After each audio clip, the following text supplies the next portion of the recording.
أعوذ بالله من الشيطان الرجيم. بسم الله الرحمن الرحيم. قل هل يستوي الذين يعلمون والذين لا يعلمون. آمنت بالله صدق الله العظيم.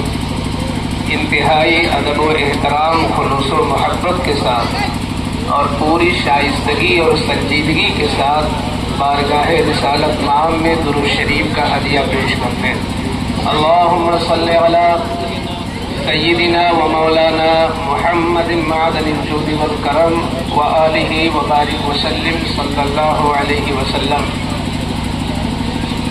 حضرات گرامی، ابھی آپ لوگوں نے جس سخاوت کا اور جس فیاضی کا اظہار کیا ہے اور اللہ اور رسول کی رضا کے لیے اپنی پاک کمائی جو آپ لوگوں نے پیش کی ہے، تو تھوڑی دیر کے لیے سنجیدہ ماحول بنا لیں۔ کم سے کم ہم یہ جان تو لیں کہ علم ہے کیا۔ مدرسہ کھانے کمانے کے لیے نہیں ہوتا ہے، دین کو پھیلانے کے لیے ہوتا ہے۔ تو کم سے کم ہم یہ جان لیں کہ علم ہے کیا اور اس کی ضرورت کیا ہے۔ بات کتنی بھی قیمتی ہو مگر ماحول قیمتی نہ ہو تو بات بھی سستی ہو جاتی ہے۔ اس لیے میں تمام ہی لوگوں سے، چھوٹے بڑے سب سے، کہ کم سے کم آدھا گھنٹہ کے لیے، کیونکہ ٹھیک 2:30 بجے ہمیں جماعت بھی کرنی ہے۔ ہمیں اپنے نظام الاوقات میں کچھ بھی ترد و بدل نہیں کرنا ہے۔ 2:30 بجے جماعت ہونی ہے تو ہونی ہے، اور اس سے پہلے ساری چیزیں، یعنی بیان بھی ہوگا، اذان بھی ہوگی، اور ہم لوگ وضو بھی بنائیں گے، سنتیں بھی پڑھیں گے اور جماعت کریں گے انشاءاللہ۔ آپ لوگوں کو معلوم ہونا چاہیے کہ ایک زمانہ ایسا تھا کہ اس زمین کے اوپر چاروں طرف جہالت اور شرارت اتنی عام تھی کہ کوئی گناہ کو گناہ سمجھنے والا نہیں تھا۔ گناہ کرتے تھے لوگ مگر اسے گناہ سمجھتے بھی نہیں تھے کہ یہ گناہ ہے۔ کتنا خطرناک دور تھا وہ، جس دور میں لوگ گناہ کو گناہ نہ سمجھتے ہو۔ اب اس سے بھی بڑا کوئی ظلم ہو سکتا ہے زمین پر؟ یہ جانور بھی اپنے بچوں سے پیار کرتا ہے۔ کتنے ایسے جانور ہیں کہ ان کے بچے مر گئے مگر وہ اپنے کلیجے سے چپکائے ہوئے ہیں۔ جانور میں عقل و شعور نہیں مگر انہیں بھی اپنی اولاد سے پیار۔ یہ انسان نما شیطان کس قدر بدبخت تھا اس وقت کہ اپنی ہی سگی بچیوں کو زمین کے اندر کھود کے گال رہا تھا، اور اس پر شرم و ندامت نہیں بلکہ فخر سے سینہ پھلا کے سوسائٹی اور سماج میں یہ ذکر کرتا تھا کہ میں نے آج اپنی لڑکی کو زندہ خود گاڑا۔ آپ بتائیں کہ اس زمین پر کتنا سخت گناہ ہو رہا تھا۔ اس کے علاوہ شراب اس قدر عام تھی دنیا کے اندر کہ جیسے آج چائے مہمان کو آپ دیتے ہیں کہ آنے والا آیا فوراً چائے، گرمی کے زمانے میں آنے والا آیا فوراً کولڈ ڈرنک۔ یہ چیزیں اتنی عام نہیں ہے جتنی اس زمانے میں شراب عام تھی۔ سونے والا شراب پی کر سوتا اور جاگنے کے بعد سب سے پہلے وہ شراب پیتا۔ زنا عام تھی، شراب عام تھی، چوری کا کوئی ٹھکانہ نہیں تھا۔ ہر بڑا اپنے چھوٹے سے کو مار ڈالنے کی فکر میں تھا، حتیٰ کہ اپنے آپ کو بیٹا کہنے والا بھی اپنی سگی ماں کے ساتھ منہ کالا کرنے میں شرم نہیں کرتا تھا۔ لوگ کچھ بھی نہیں سمجھتے تھے کہ سامنے جو کھڑی ہے وہ میری بیوی ہے یا میری بچی ہے۔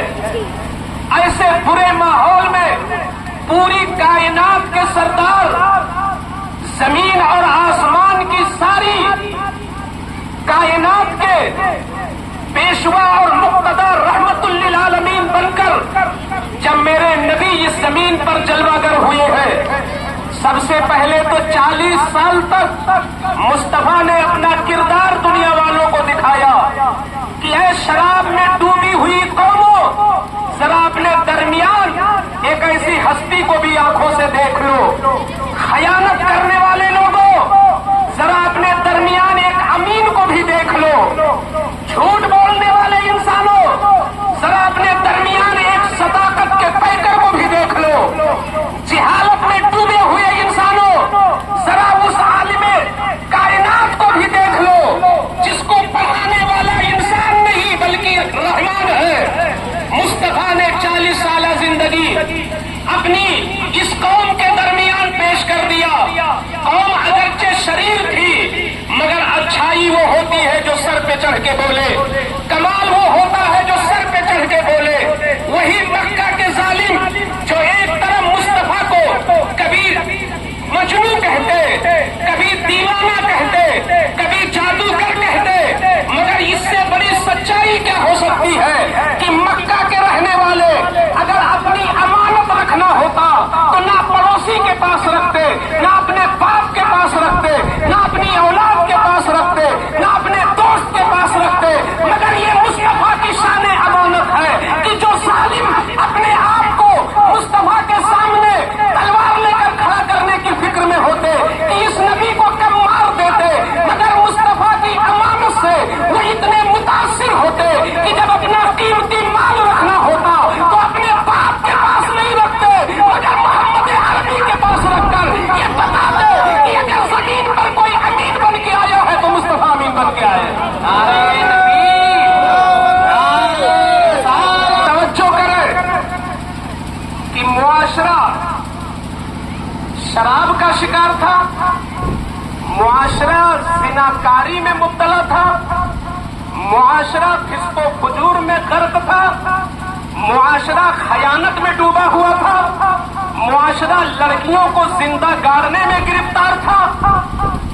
عقل یہ کہتی ہے کہ اس معاشرے کے لیے جو کتاب قانون بن کے آ رہی ہے اس کتاب کا پہلا چیپٹر لڑکیوں کو زندہ گاڑنے سے روکنے کے بارے میں ہونا چاہیے، اس کتاب کا پہلا قانون شراب کی پابندی پہ ہونا چاہیے، اس کتاب کا پہلا قانون شراب نوشی پر خاتمہ ہونا چاہیے، مگر یہ حفاظ تشریف رکھتے ہیں، یہ سب کے سب جانتے ہیں کہ قرآن میں پہلے نہ یا ایھا الذین آمنوا لا تقربوا الصلاۃ وانتم سکارى یہ آیت نہیں اتری ہے، قرآن میں پہلے اقیموا الصلاۃ وآتوا الزکاۃ نہیں اترا ہے، نماز قرآن میں پہلے وأتموا الصیام إلی اللیل نہیں اتری ہے، بلکہ قرآن پاک میں جو سب سے پہلی آیت اتری ہے وہ علم کے بارے میں اتری ہے، وہ فہم کے بارے میں اتری ہے، وہ لکھنے کے بارے میں اتری ہے، وہ مدرسے کے بارے میں اتری ہے۔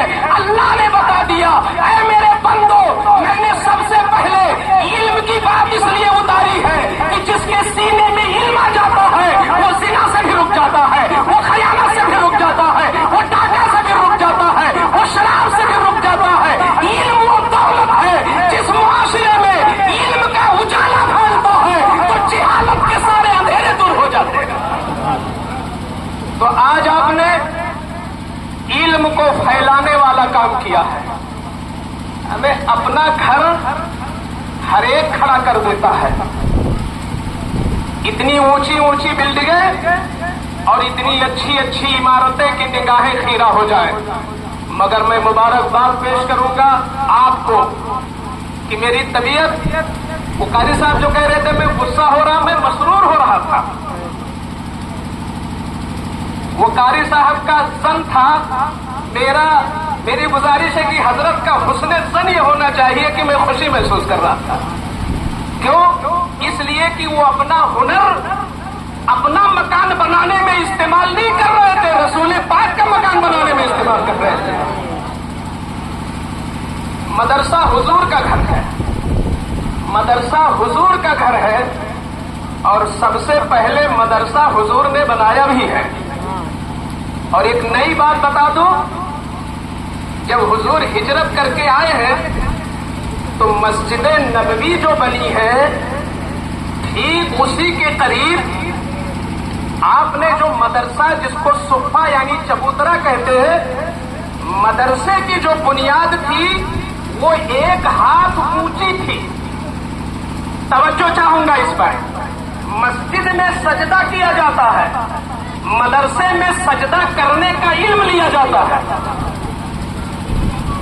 عبادت مسجد میں ہوتی ہے اور عبادت کا قانون مدرسے میں دیا جاتا ہے. تمہاری عبادت ورزش ہوگی اگر تمہیں سلیقے عبادت نہیں آتا.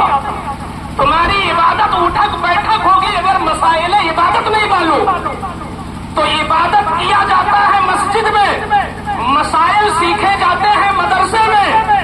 تو اس اعتبار سے مدرسہ مقدم ہوا سیکھنے کے اعتبار سے. پیغمبر نے مسجد کی بنیاد نیچی رکھی تھی اور مدرسے کی بنیاد اونچی رکھی تھی. دنیا کو بتایا تھا کہ علم والا ہمیشہ بلند رہے گا، جس کے پاس علم ہوگا وہ اونچے بیٹھے گا. آج بھی علم والوں کو آپ اونچے پہ بٹھاتے ہیں، یہ سنت حضور کی ہے، یہ اشارہ پیغمبر کا ہے. علم ہمیشہ بلندی چاہتا ہے.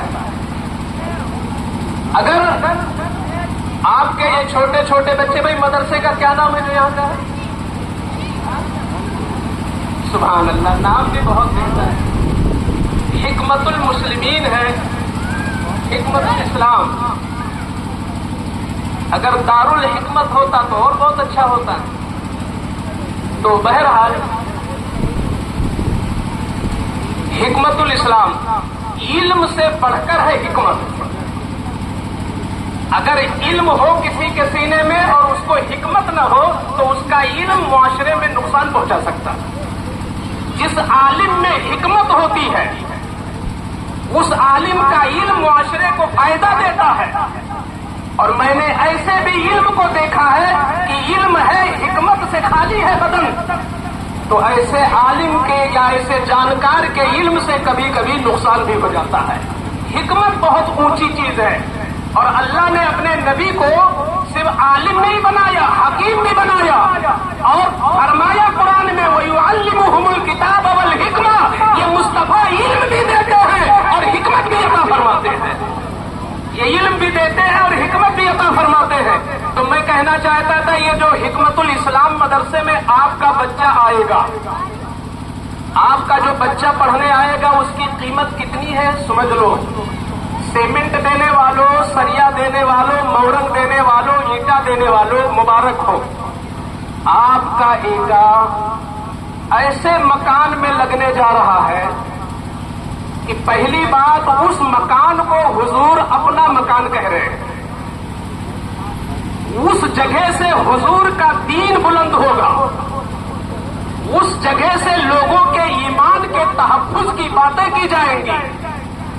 اور اس مدرسے میں مجھے لگتا ہے کہ آپ کی محفل قبول ہے. کبھی کبھی بارش مقبولیت کی بھی بارش ہوتی ہے، اور جب کسی حسن عمل میں بارشیں آ جائیں تو لوگ رب کائنات کی طرف سے ایک لطیف اشارہ ہے، بندو میں نے تمہارا بیٹھنا قبول کر لیا ہے. ہم بہت بار بھیگ چکے ہیں، کھیتوں میں جاتے ہیں تو بھیگ جاتے ہیں اناج کاٹنے کے لیے. اگر ذکر رسول میں بھیگ جائے تو کون سی دقت ہے؟ کیا دقت ہے؟ ہمیں بھیگ رہے ہیں. اللہ کے رسول کے مدرسے میں جب تمہارا بچہ جائے گا یسرنا القرآن پڑھنے، قاعدہ پڑھنے، قرآن پڑھنے، تو یہ نہ سوچنا یہ تو بہت معمولی تعلیم ہے، بخاری پڑھتا، مسلم پڑھتا، ابو داؤد پڑھتا، نسائی پڑھتا. نہیں، جو پہلی اینٹ کی قیمت ہوتی ہے وہ قیمت بعد والی اینٹوں کی نہیں ہوتی ہے. یہ جو مکتب، جو چھوٹی تعلیم ہے، ابتدائی تعلیم، آپ کے محبتوں کا یہ امتحان ہے. اور مجھے لگتا ہے آلے رسول آ رہے ہیں تو برکت پہلے سے آ گئی. اللہ تعالیٰ کی بارگاہ میں دعا ہے کہ مولا تعالیٰ اس محفل کو قبول فرما دے.